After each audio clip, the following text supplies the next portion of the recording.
Next हम लोग देखेंगे third type, that is theta notation. Theta notation, ठीक है।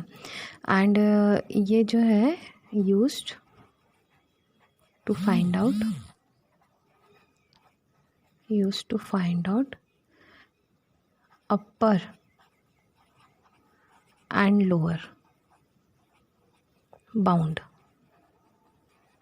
of a given function, ठीक है। तो ये अपर और लोअर बाउंड दोनों को फाइंड आउट करने के लिए हम यूज़ करते हैं। सो जो भी मेरा फंक्शन गिवन है, ठीक है, let the function be suppose tn मेरा फंक्शन गिवन है, ठीक है। तो इसका पहले एक बार ग्राफ देख लेते हैं। तो बोलता है सबसे पहले तो तुम एक tn को बना लो, ये मेरा tn फंक्शन है, ये मेरा गिवन फंक्शन है।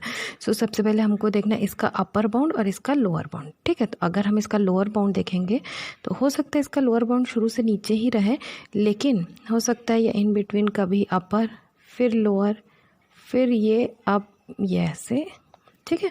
तो ये मेरा हो जाएगा C1 इंटू जी, ठीक है। तो बोलता है इस पॉइंट के बाद ये जो मेरा लोअर बाउंड है, ये जो है ये फंक्शन जो gn है, ये मेरा कुछ कांस्टेंट वेरिएबल के साथ ये हमेशा डिक्रीजिंग होगा with respect to the given function tn, ठीक है। सिमिलर वे अगर आपको अपर बाउंड निकालना है तो हो सकता है वो कभी कम हो या ज़्यादा हो, अभी मैं कम ही लेके चल रही हूँ, और ये एक पॉइंट के बाद ये इंक्रीजिंग हो जाएगी, ठीक है। This is my C2 into gn, ठीक है। तो बताइए ये जो tn है ये इसका अपर बाउंड है और ये क्या है, लोअर बाउंड, यानी इस पॉइंट के बाद let this point B n0, और ये मेरा क्या है आपका इनपुट को आप बढ़ाते जा रहे हैं, ठीक है। तो जैसे आप बढ़ते जा रहे हो तो एक पॉइंट आएगा n0, इसके बाद आपका ये जो g1 with some constant c1, आपका ये जो tn है ये जो है बढ़ते जाएगा और ये घटते जाएगा, और ये जो C2 gn है ये इंक्रीज होते जाएगा, लेकिन tn जो है उससे कम ही रहेगा। तो this is the upper and lower bound, इसी को हम बोलते हैं थीटा नोटेशन। ये बेसिकली कॉम्बिनेशन है आपका बिग ओ का और बिग ओमेगा। बिग ओमेगा देखो आपका लोअर बाउंड फाउंड आउट करता है, और ये आपका यस ओमेगा, और ये आपका क्या है ओ नोटेशन, ठीक है। तो इसी को लेके ही आपका बना है, ये बेस्ट है।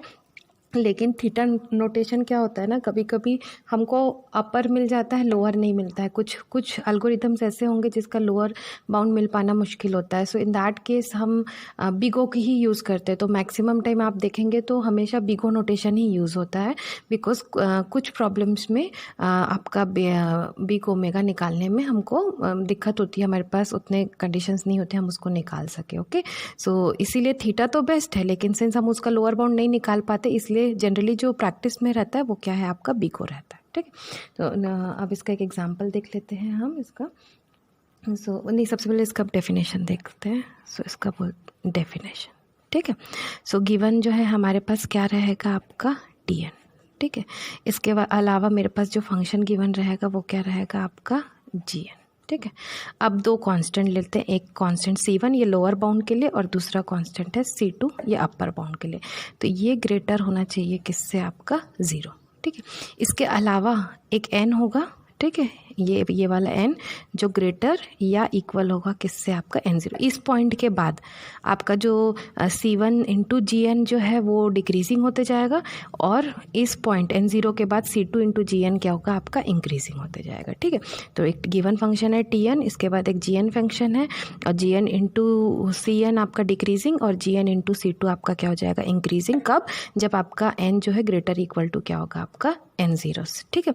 तो इसके अलावा हम यहाँ पे लिखेंगे C1 into g of n, ठीक है, is less than t of n, ठीक है, and this in turn is less than C2 into g of n, ठीक है। तो ये आपका हो गया। अब इसका एक प्रॉब्लम देखते हैं।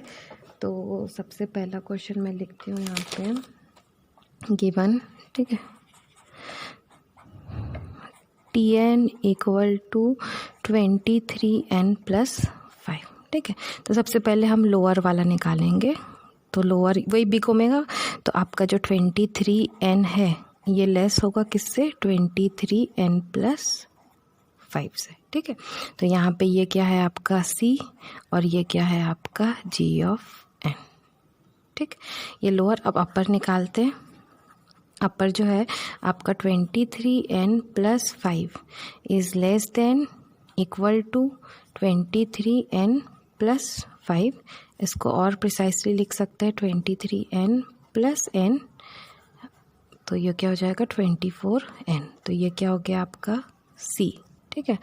और ये क्या हो गया आपका, ये C2 हो गया, और ये क्या हो गया आपका G ऑफ n, ठीक है। तो अब इसको फाइनल लिखेंगे हम लोग उसको।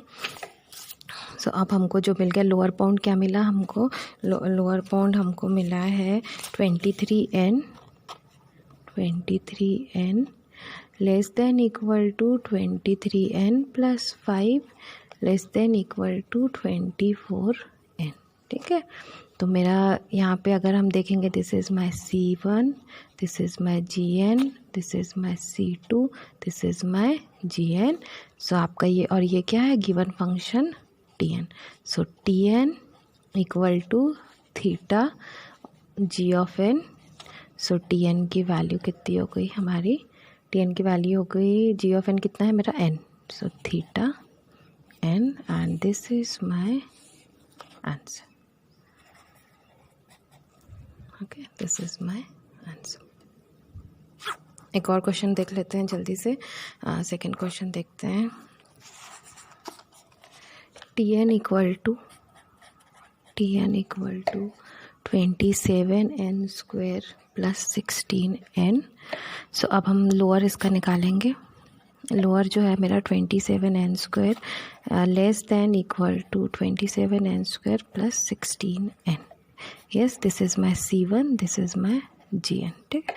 अपर निकालेंगे, सिंपल है, 27n square plus 16n less than equal to आपका हो जाएगा 27n square plus 16n। This is nothing but 27n square plus आपका 16n को मैं लिख दूँगी सिंपली n स्क्वेयर, तो ये हो जाएगा 28n square. Okay, so this is my C2 and this is my G of n। Yes, और यहाँ पे ये क्या था आपका 16n, सो इसमें n0 जो हो जाएगी वो कितनी होगी आपकी 16। सो फाइनली इसको समराइज़ करके लिखेंगे 27n square less than equal to 27n square, ठीक है, 27n square plus 16n less than equal to 28n square। So this is my C1, this is G of n, this is my Tn, this is my C2, this is my Gn। So finally Tn जो है मेरा equal to theta G of n कितना है n square. So this is my answer. देख लीजिए एक बार इसको, stop.